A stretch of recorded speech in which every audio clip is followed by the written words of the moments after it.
হালার পালারে যে পরিমাণ ঘাস খাওয়াই হালাই হে পরিমাণে মানে মোটাই হইতেছে না, কি যে অবস্থা।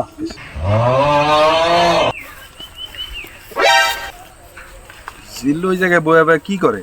গরু লয়ে হালার ফেলায় আর আজকে একটা টুপি দিব।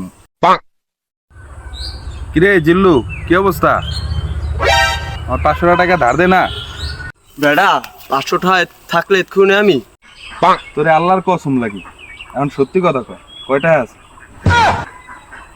আমার দ্বারে 500 টাকা আছে লে বেড়া, হেইডে লই যাবি। আচ্ছা কবে দিবি ক?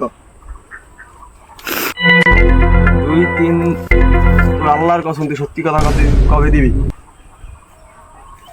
মানে আমি 2-3 বছর পরে দেওয়ার চিন্তা ভাবনা করছিলাম, আবার মনে মনে এটাও চিন্তা করছিলাম যে তোর টাকাটা দিন না। এটা একেবারে সত্যি কথা। এখন তুই যেহেতু টুপি পরাইয়া দিছিস, তোর টাকাই লাগবো না, ল।